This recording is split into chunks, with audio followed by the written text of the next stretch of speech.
eu e a minha casa serviremos ao Senhor. Você pode declarar isso aí comigo? Eu e a minha casa serviremos ao Senhor. Essa declaração ficou dentro de mim. Eu e a minha casa serviremos ao Senhor.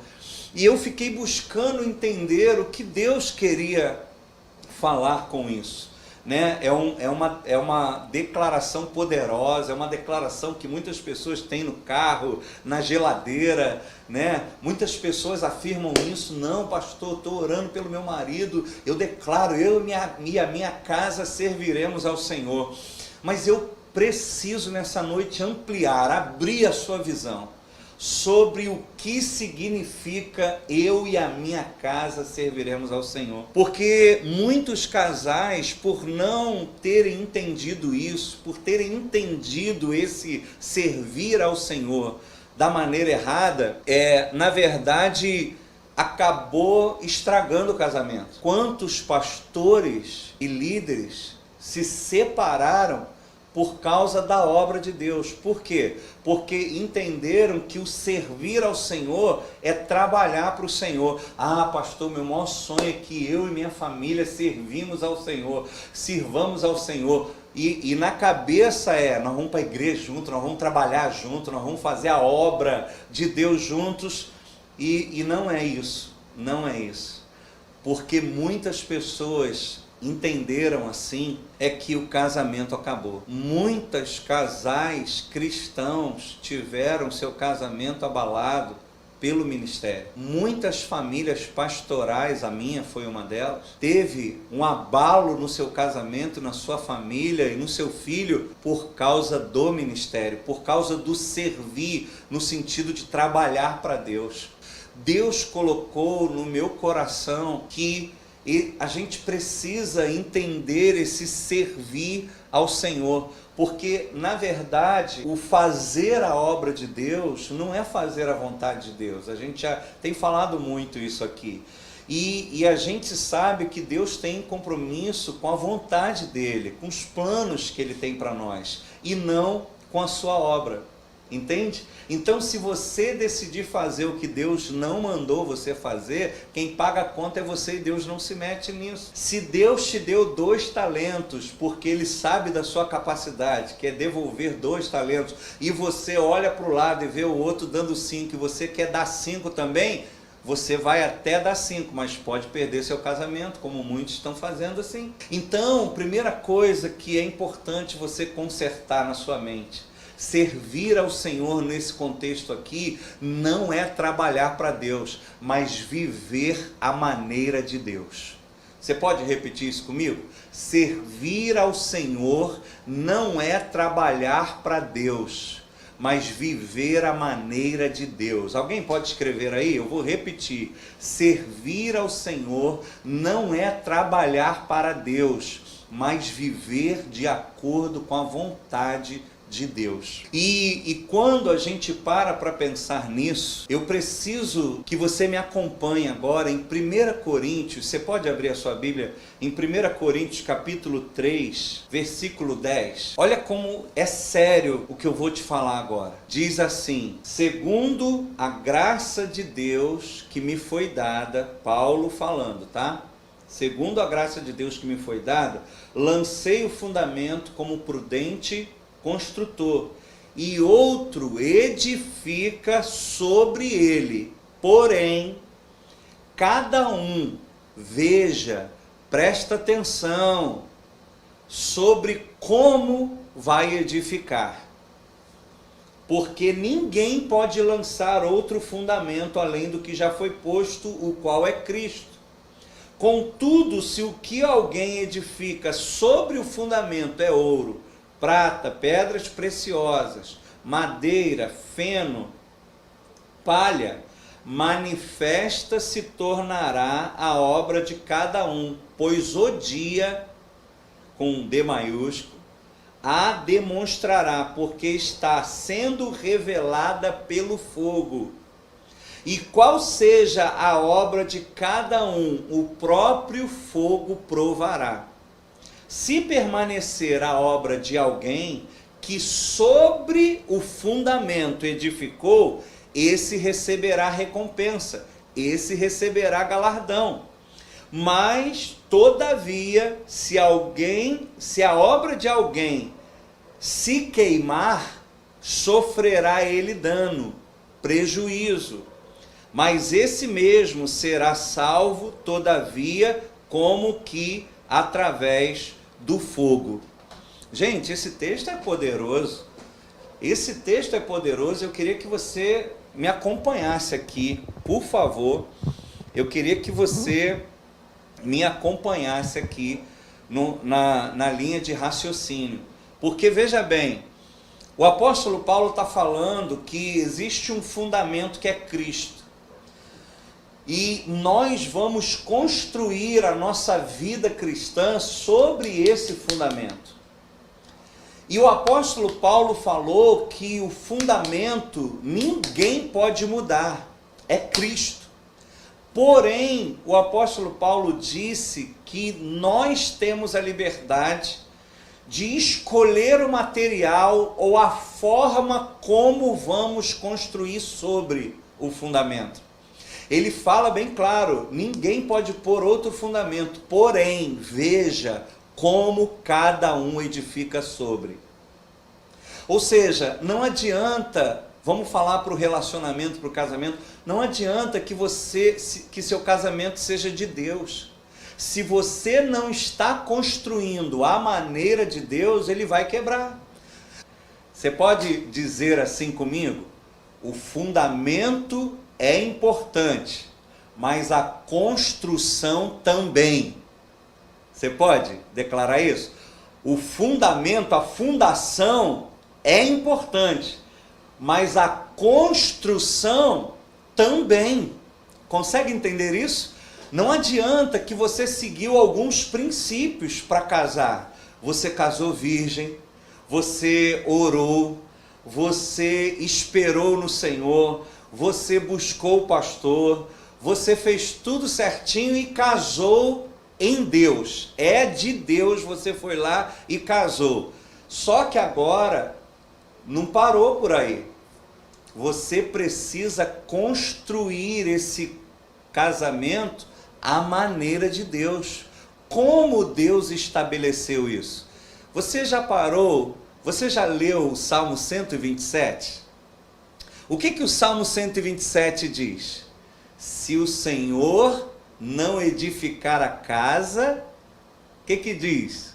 Você pode repetir aí? Se o Senhor não edificar a casa, em vão trabalham os que a edificam. Você já parou para pensar o que significa isso? Se o Senhor não edificar a casa, em vão trabalham os que a edificam. Então, peraí, pastor, é Deus que vai edificar ou é a gente que vai edificar? Não, Deus estabeleceu como deve ser edificado e nós vamos construir de acordo como Ele estabeleceu. Ou seja, se eu tentar edificar essa casa fora da planta que o arquiteto escreveu, a casa vai cair. Se ele falou que o cimento lá, o concreto, tinha que ser 3 por 1, 3 carrinhos de areia por 1 de cimento, e você inverteu isso, vai dar errado. Se ele estabeleceu que a bitola do ferro era dessa grossura e você, mas está muito caro, cara, e botou um ferrinho daquele fininho, vai cair. Consegue entender? O apóstolo Paulo está falando o seguinte, não adianta o fundamento ser correto, não adianta você fazer a sapata, a fundação da maneira correta, o material que você vai usar para construir também tem que ser correto. E você tem a opção, e isso é que é tremendo, você vai ter a opção de escolher, se você vai usar ouro, prata, pedra preciosa, ou se você vai usar madeira, lenha, entendeu? Se o que você vai construir vai ser construído com coisas preciosas e caras, ou se você vai construir com coisas baratas que se encontram em qualquer lugar e se faz de qualquer maneira. Consegue entender? Quer ver? Abre comigo, por favor, em Isaías, capítulo 1, versículo 19. Olha só que coisa importante a gente entender. Isaías, capítulo 1, versículo 19 e 20, diz assim: se quiserdes e me ouvirdes, se quiserdes e me ouvirdes, comereis o melhor dessa terra. Mas se recusardes e fordes rebeldes, sereis devorados à espada, porque a boca do Senhor o disse. Prestou atenção? Não adianta você querer. Esse seu querer vai ser provado pelo seu obedecer. Se quiserdes e me ouvirdes, comereis o melhor dessa terra. Não adianta você falar, eu quero servir ao Senhor. Eu e a minha casa vamos servir ao Senhor. Não, então você vai ser provado nisso. Ou seja, o que eu quero te mostrar aqui é que servir ao Senhor não é trabalhar para o Senhor, mas viver de acordo com o que o Senhor estabeleceu. E a gente está vendo aqui que o profeta Isaías deixou bem claro que uma vida abençoada é a consequência de uma vida de obediência.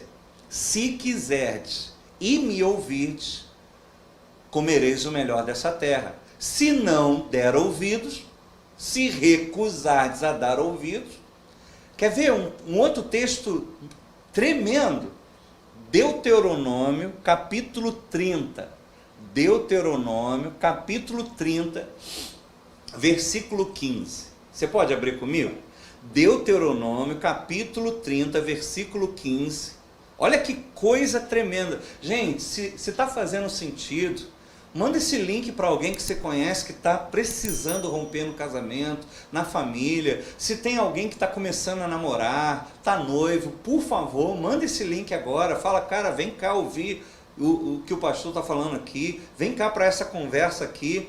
Vai ser muito tremendo, vai ser muito importante. Deuteronômio, capítulo 30, versículo 15, diz assim: vê que proponho. Olha que coisa tremenda. Deus, isso aqui é na lei, hein? Na época da lei, Deus fazendo uma proposta. Veja que proponho hoje a vida e o bem, a morte e o mal. Se guardares o mandamento que hoje te ordeno, que ames o Senhor teu Deus, ande nos seus caminhos e guardes os seus mandamentos, estatutos e juízos, então viverás, te multiplicarás e o Senhor teu Deus te abençoará na terra a qual passas a possuí-la.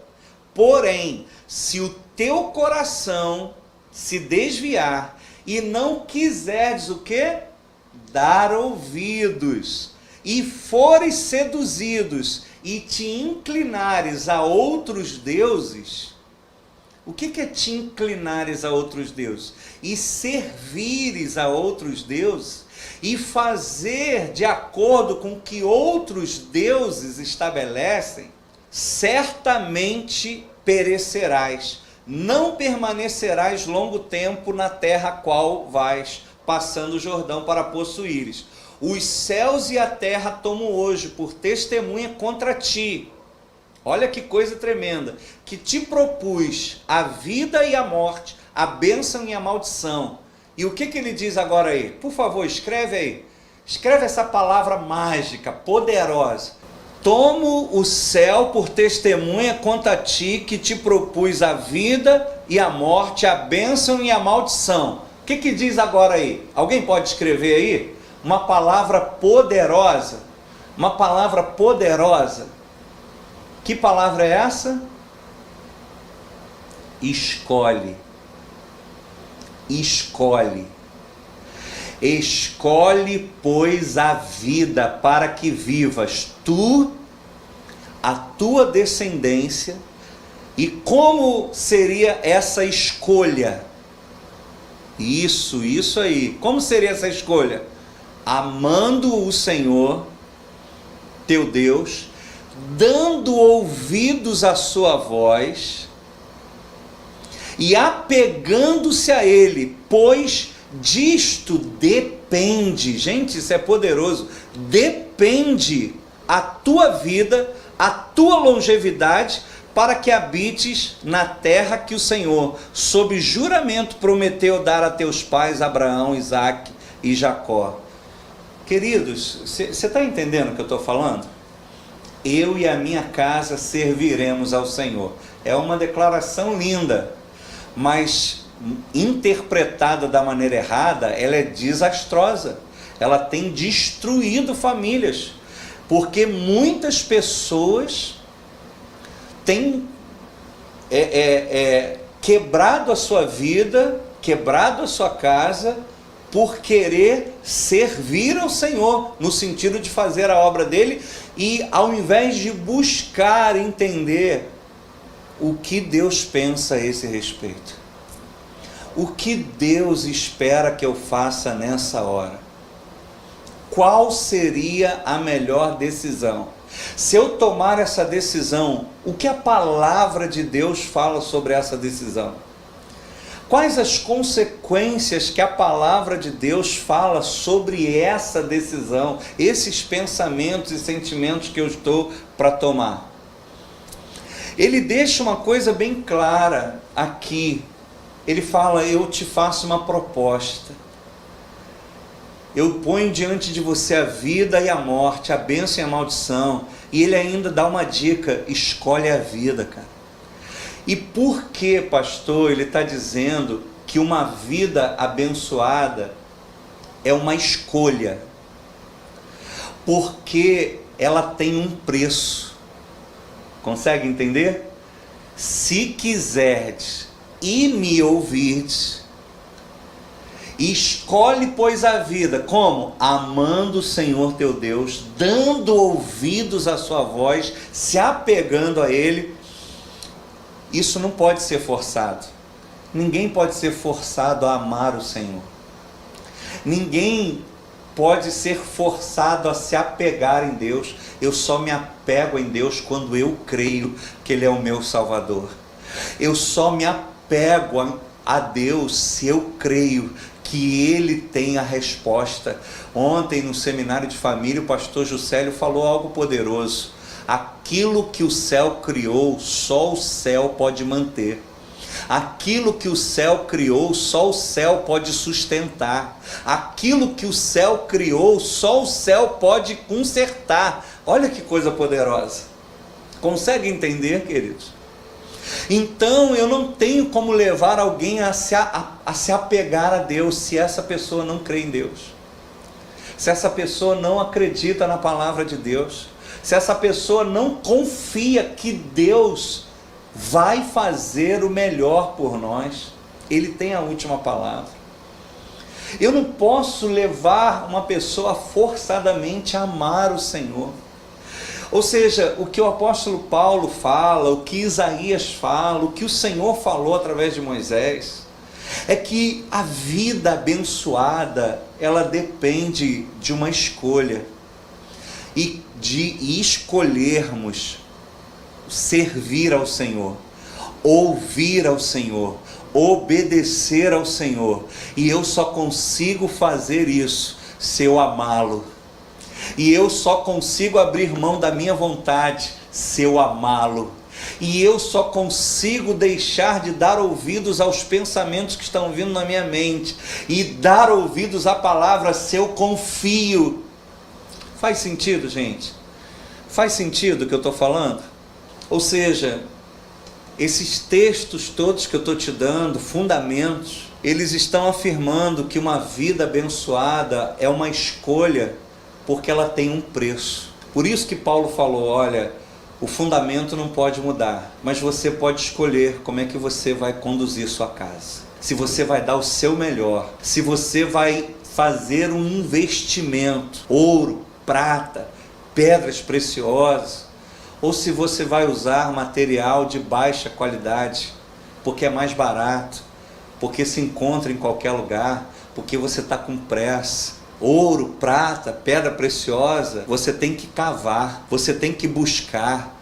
Ele não está em qualquer lugar, por isso é precioso, não se acha fácil, tem processos para chegar lá. Por isso que vale mais. Agora, madeira, feno, você consegue encontrar em qualquer lugar. Pedaço de pau, você consegue encontrar em qualquer lugar. Ou seja, não adianta que o seu casamento seja de Deus. Não adianta que o fundamento seja Cristo. O que vai fazer a diferença também é a construção, a forma como você construiu. E aí eu quero avançar aqui nesse entendimento que eu e a minha casa serviremos ao Senhor. Significa, na verdade, duas coisas. Primeiro, Deus tem planos com a minha casa e não só comigo. Faz sentido isso? Quando Josué declarou, e nós já vamos chegar nele, quando Josué declarou, eu e a minha casa serviremos ao Senhor, é porque Josué acreditava que Deus tem planos, não só para a nossa vida, mas para a nossa casa. Segunda coisa, significa que eu vou construir a minha casa nos moldes de Deus. Eu não vou construir do meu jeito. Eu não vou fazer, olha que coisa poderosa que eu também aprendi com o pastor Juscelio, ele esteve aqui na minha casa. Ele falou, Márcio, sabe qual é o problema de muitas pessoas? Elas vieram de uma família terrível, elas viram tanta coisa ruim na sua casa, na sua família, que elas falaram, cara, eu não quero isso para minha vida. Eu nunca vou criar meus filhos desse jeito, eu nunca vou fazer isso, eu nunca vou fazer aquilo, eu não vou agir dessa forma. E aí ela tenta construir a sua vida a partir daquilo que deu errado lá atrás. Você está me alcançando, me acompanhando? Meu pai fez assim comigo, então eu não vou fazer assim com meu filho. Meu pai tratou minha esposa ou minha mulher, minha mãe tratou meu pai assim, ou meu pai tratou minha mãe assim, eu não vou tratar minha esposa assim. E o pastor Juscelio falou, Márcio, você consegue perceber que essa pessoa está pegando uma fonte errada para tentar fazer uma coisa certa? Vai dar errado. Eu não posso ter como a base do que eu quero fazer as coisas erradas e tentar fazer uma coisa diferente do errado. Não, eu tenho que buscar saber o que é o certo. A minha base eu vou construir em cima do que é certo e não do que deu errado.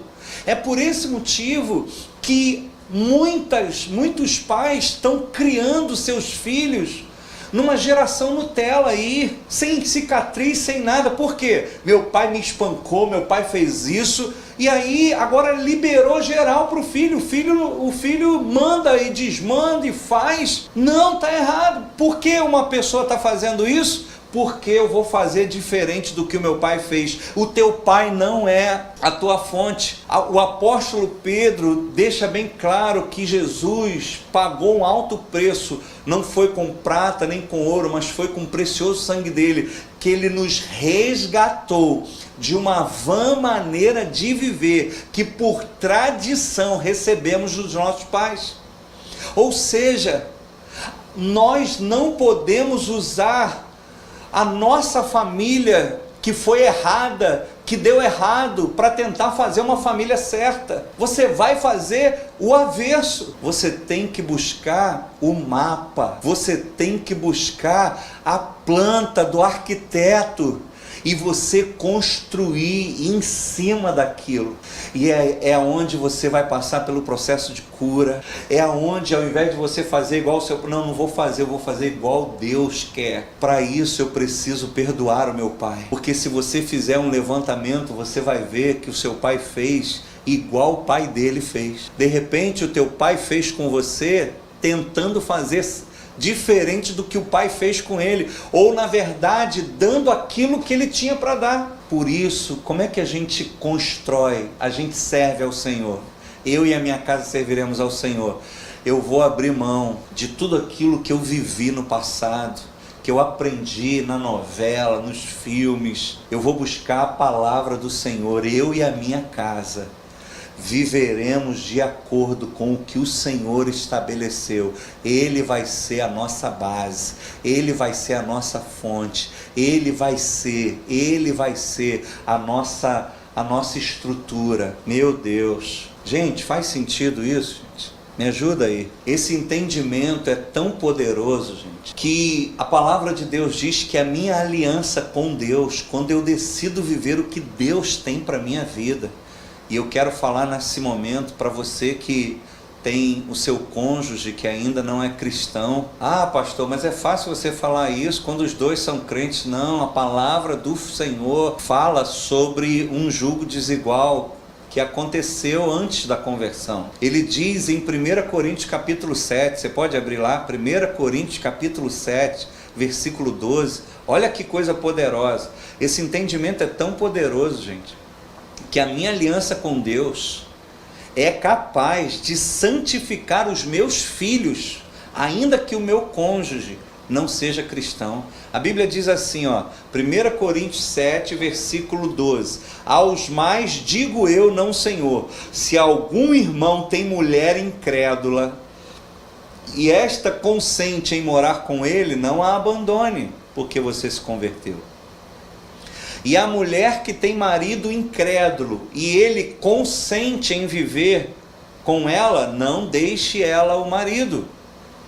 Porque, olha que coisa poderosa, porque o marido incrédulo é santificado no convívio da esposa, e a esposa incrédula é santificada no convívio do marido crente.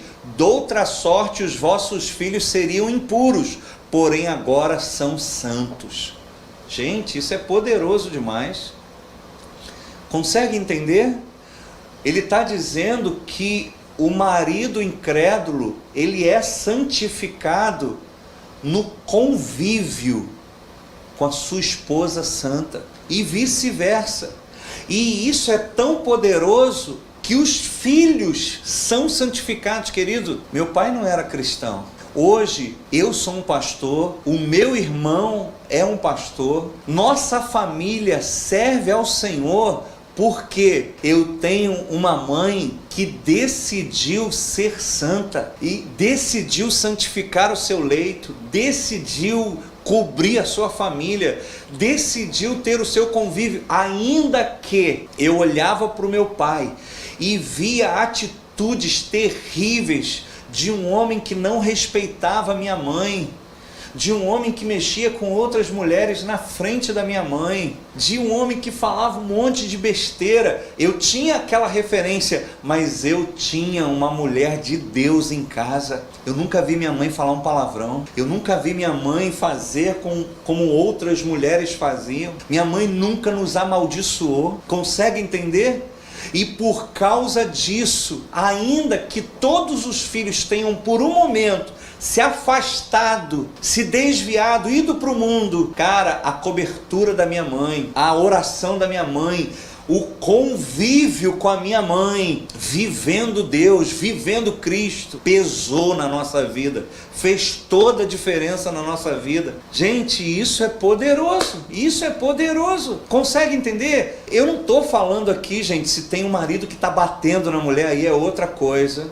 Eu não concordo que esse casamento deve ir para frente, tem que haver uma separação, tem que haver denúncia, porque nós já vimos mulheres morrendo por causa de um incrédulo que não se convertia, apesar da mulher se posicionar e batia. Não, você não tem que se sujeitar a isso. Se ele consente em viver, amém, eu não vou me afastar dele ou dela, mas dentro de princípios, porque eu sirvo ao Senhor, eu não sirvo a Ele. Eu estou com Ele, com ela, até que eu tenha que desonrar o meu Deus. Não, aí não, aí não. Tanto que o texto continua dizendo, mas se o descrente quiser apartar-se, que se aparte. Em tais casos, não fica sujeito à servidão, nem o irmão, nem a irmã. Deus vos tem chamado à paz. Queridos, eu não sei se eu estou me fazendo entender, mas quando eu pensei no Dia dos Namorados e essa declaração explodiu dentro de mim, eu e a minha casa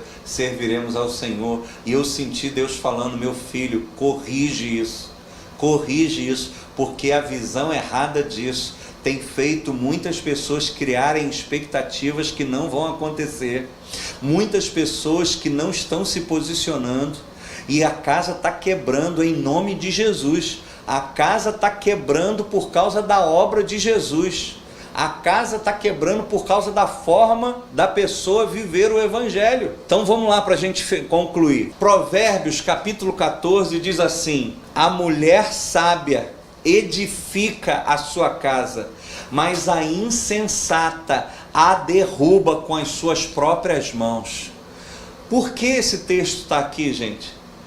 Por que Paulo fala que a mulher santa santifica o marido e os filhos? Quando essa mulher serve ao Senhor, ela vive a maneira de Deus. Mas o que a gente está vendo são pessoas que são cristãs, mas na hora de uma discussão, fala palavrão, na hora de um momento de ira, amaldiçoa seus filhos, mas está na igreja, entende? Estou falando de mulher e de homens que estão na igreja, mas o seu convívio, o convívio não é santo. O convívio tem palavras de maldição, tem palavrão, tem agressão. Não. Esse servir ao Senhor não está valendo de nada. Então, eu e a minha casa serviremos ao Senhor, nós vamos viver de acordo com o que Deus estabeleceu. Então, a gente vê muitas vezes mulheres e homens que estão destruindo com as suas próprias mãos aquilo que Deus uniu, A Bíblia deixa bem claro, gente, o que Deus uniu não separe o homem. Mas você consegue entender isso? Que o homem possa honrar essa união. Mas o que a gente vê é que homens e mulheres estão destruindo o que Deus uniu, porque estão vivendo à sua maneira. E muitas vezes Deus não está salvando esse casamento, porque não está de acordo com Ele. Pedir a Deus para salvar um casamento desse é igual pedir um arquiteto para botar o nome dele numa planta toda errada. Pedir o engenheiro para assinar a planta que está toda errada, toda mal dimensionada. Você acha que é viável? Você acha que o engenheiro vai botar o nome dele? Por favor, diz aí, sim ou não?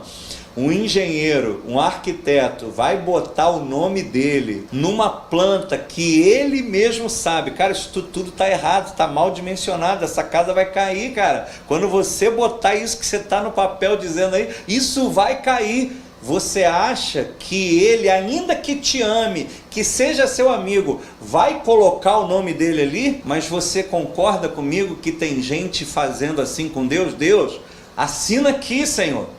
Assina aqui, Senhor. Senhor, abençoa essa bagunça aqui, Senhor. Abençoa essa vida, esse homem aqui. Quantas vezes mulheres me procuraram: pastor, ora pelo meu marido, mas ora pelo meu casamento. Mas o que é? Não, pastor, só ora por ele. Não, eu tenho que saber. E aí, quando eu via, tinha os dois lados.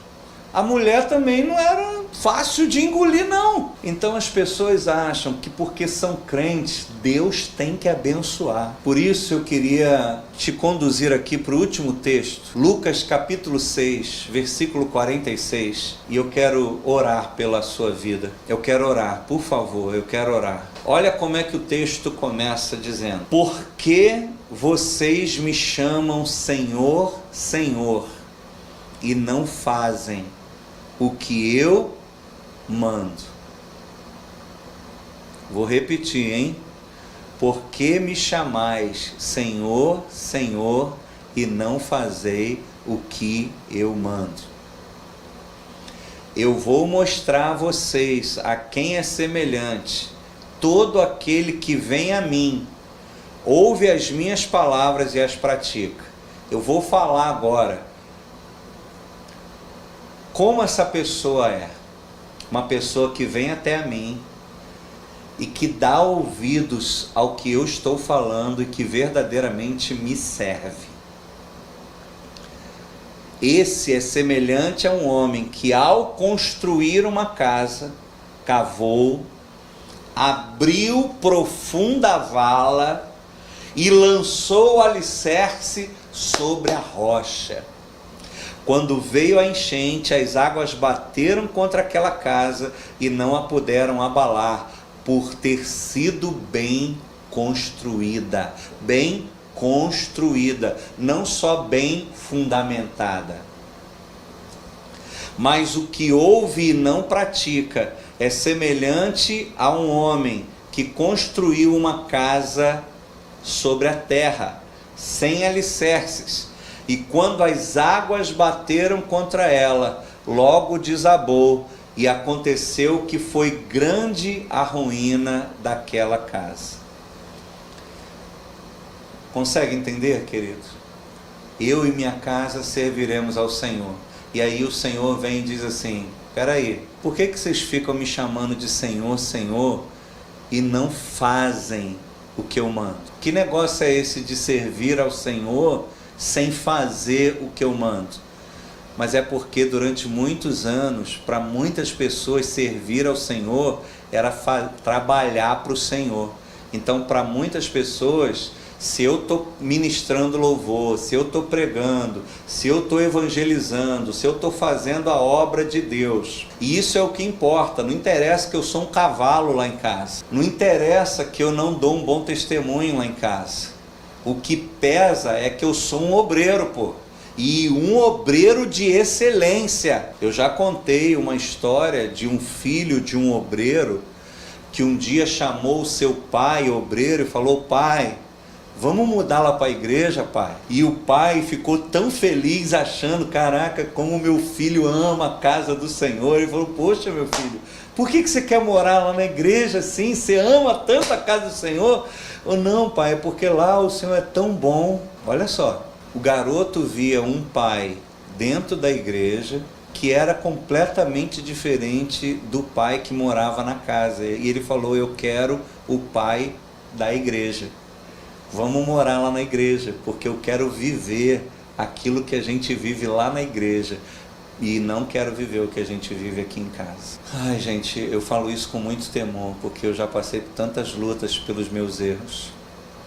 E por isso eu senti que eu precisava liberar essa palavra, porque pode ser livramento para algumas pessoas e pode servir de cura para algumas pessoas. Guarda isso: o que sustenta uma vida, o que sustenta um relacionamento, o que sustenta um casamento não é o fato dele ser de Deus, mas de funcionar à maneira de Deus. Eu vou repetir: o que sustenta um casamento não é o fato dele ser de Deus, mas dele funcionar, ser construído à maneira de Deus.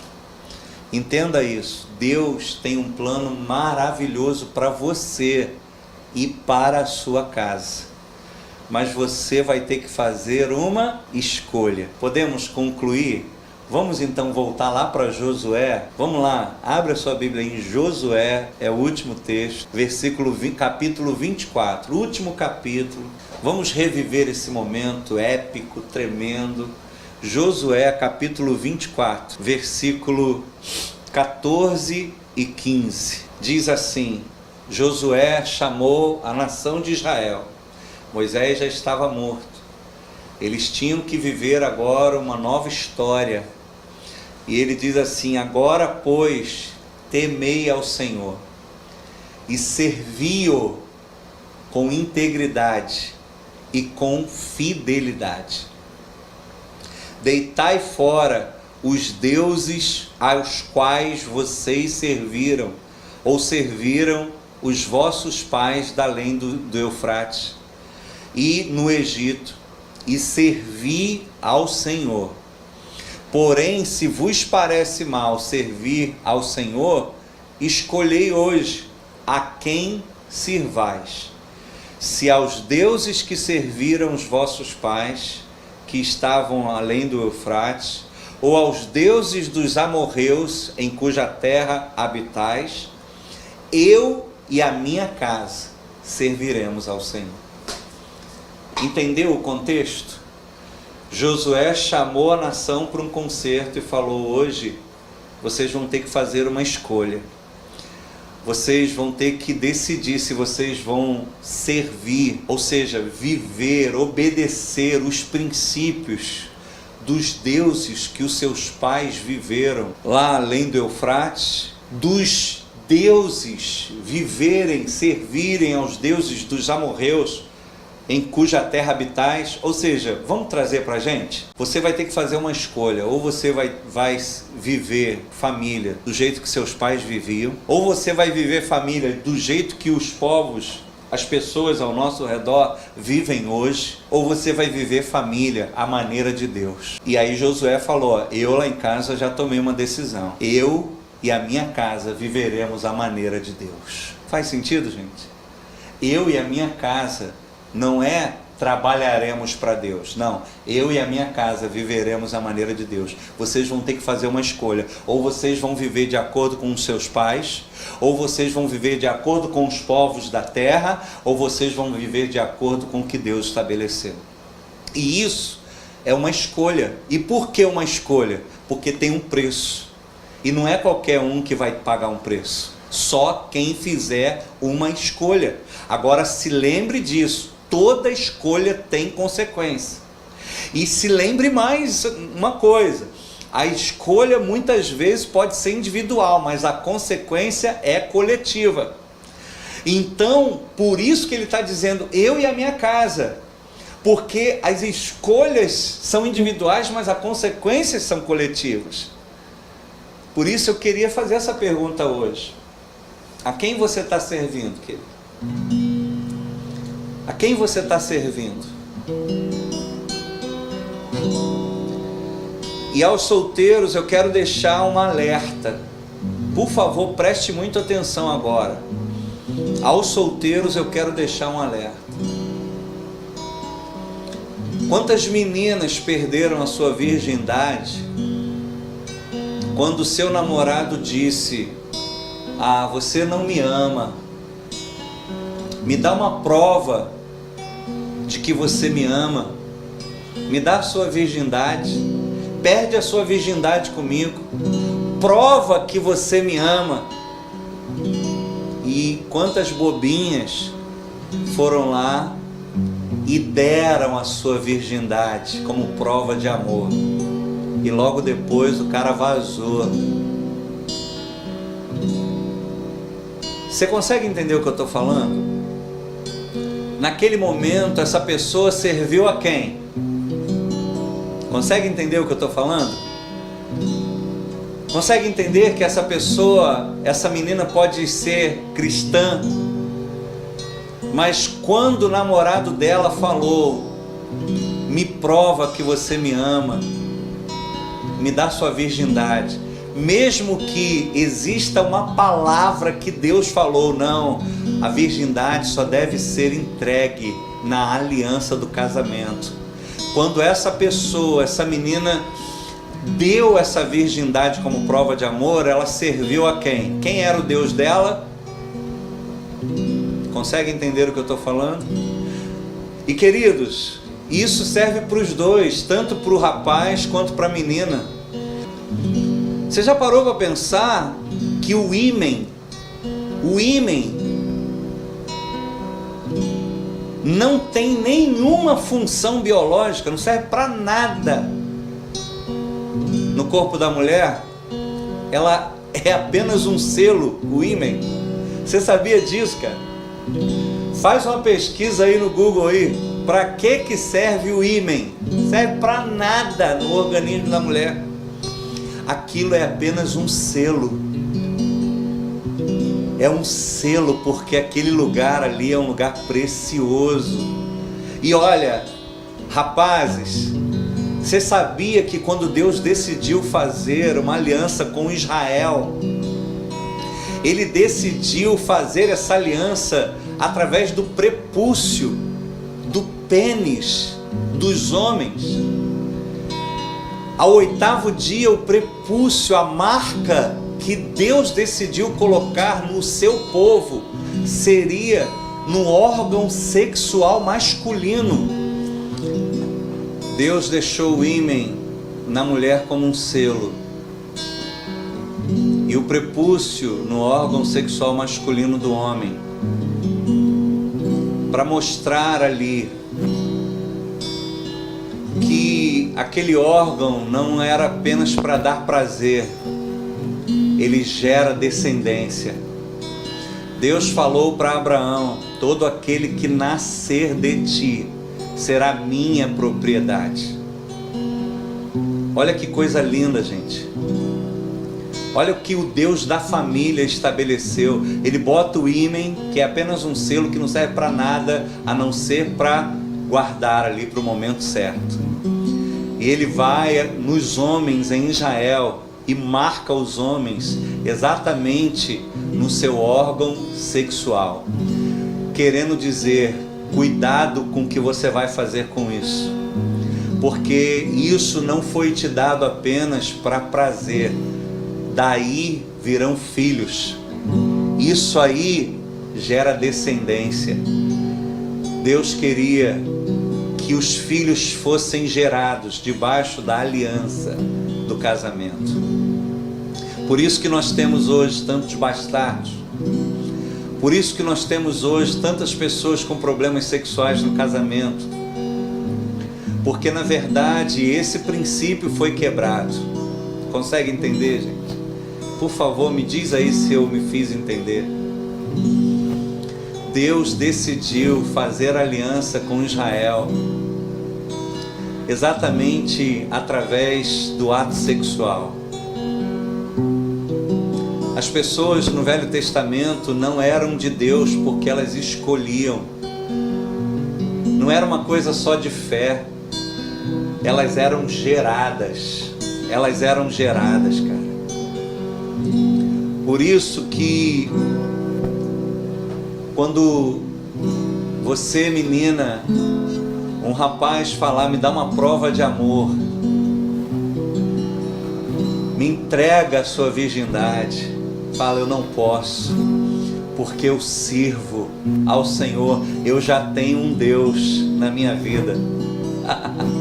Eu já tenho um Deus na minha vida, você não é o meu Deus. Pelo contrário, prova você que me ama e casa comigo e espera até o casamento. Faz sentido, gente? Faz sentido? Consegue entender que servir ao Senhor é algo poderoso quando é compreendido? Quem sabe hoje é um momento de você que não entendia isso, pedir perdão ao Senhor, ter um tempo com Ele. Poxa, Senhor, eu não sabia disso. Quem sabe você, mulher, eu entreguei minha virgindade, eu não tinha esse entendimento, mas eu quero te pedir perdão. Eu quero te pedir perdão. Restaura a minha sexualidade, restaura a minha sexualidade. Quem sabe você, homem, sabe, durante tanto tempo usou o seu órgão sexual apenas para prostituição, você gerou filhos fora da aliança do casamento. Se arrepende agora, porque hoje nós vivemos com esse Deus da graça, porque onde abundou o pecado, superabundou a graça de Deus, superabundou a graça de Deus.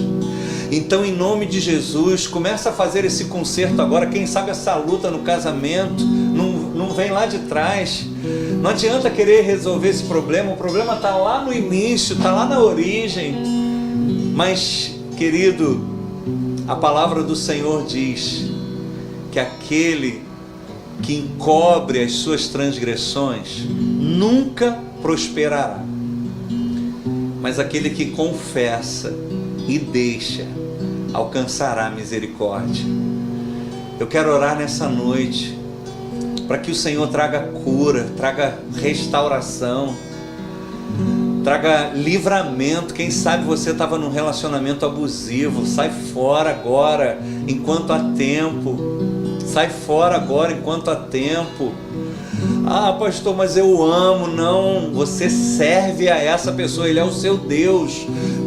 A gente só pode ter um Deus, a gente só pode ter um Deus. Não dá para ter dois deuses. Josué falou: hoje você vai ter que fazer uma escolha.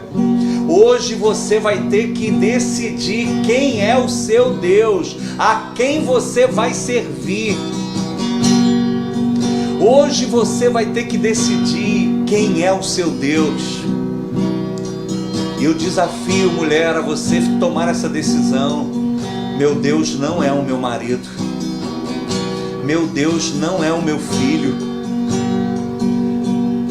Você tem coragem de colocar de novo Deus no lugar dele?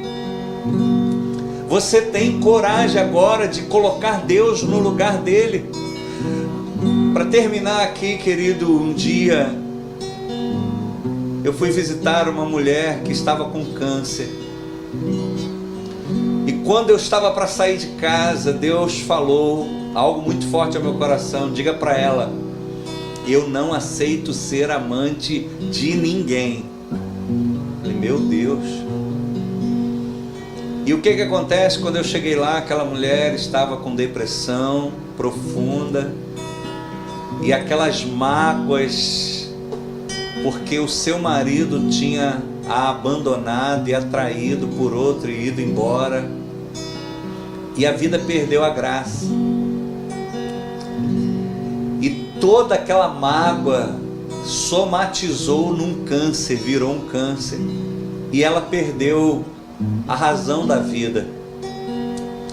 Ela tinha um netinho, seu primeiro netinho estava para nascer. E eu falei, mas você ainda tem filhos? Tem um netinho vindo aí, não é justo que por causa de um, você abra mão de viver para tantos outros. Mas não teve jeito, querido. E aí eu falei com ela, Deus mandou dizer que Ele não vai trazer o seu marido de volta, porque ele não aceita ser amante de ninguém. Ou seja, a hora que esse homem voltar para casa, ele vai falar, não quero mais que você vá na igreja. E você não vai na igreja mais, porque Ele é o teu Deus. Gente, faz sentido isso? Isso é poderoso demais, eu estou falando sério demais. Existem mulheres aqui que têm seus maridos como seu Deus. Existem pessoas, filhos aqui que têm seus pais como seu Deus. Existem pessoas aqui que precisam botar Deus no lugar dele. O Senhor diz nessa noite, eis que estou à porta e bato. Se alguém abrir a porta, eu entrarei e cearei com ele. Então, em nome de Jesus, querido, existe alguém nessa noite que deseja, entregar a sua vida para Jesus? Existe alguém nessa noite que se afastou do Senhor, botou Ele em último lugar, botou outros deuses na sua vida, e você entende, pastor, eu preciso que o Senhor venha voltar a ser o Senhor da minha vida. Existe alguém que quer tomar essa decisão? Eu quero orar por você agora. É só você dizer assim, ó, só escrever aí, ó, eu quero voltar para Jesus. Eu quero que Ele seja o meu Deus. Eu quero que Ele seja o meu único e suficiente Senhor e Salvador. Eu falo para mães aqui que precisam botar Deus no lugar dele. Seu filho não é o seu Deus. Não é você que vai salvar seu filho. É Deus. Deixa Deus, sai da frente. Sai da frente, deixa Deus ser Deus. Deixa Deus ser Deus. Eu comecei dizendo, sai da frente. Para de tentar fazer do seu jeito. Deixa Deus ser Deus. Abre a porta para Ele. Se existe alguém que nessa noite entende, pastor, essa palavra é para mim. Eu preciso me arrepender. Eu preciso voltar para Jesus. Eu preciso botar Deus em primeiro lugar. Diz aí, escreve aí, Não tenha vergonha, querido. Não tenha vergonha. Porque Deus vai te honrar. Deus vai te honrar. Eu quero orar nesse momento. Pai, estamos aqui agora diante de Ti, Senhor. Tu és tremendo, Tu és tremendo.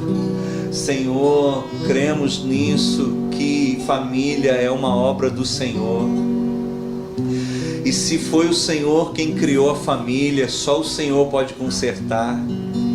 Mas eu reconheço e que, como eu fiz isso, outros aqui assumem que fizeram, tentaram viver família à sua maneira, tentaram viver família a partir dos seus traumas, tentaram viver família a partir das suas dores, mas nessa noite estão dizendo: chega.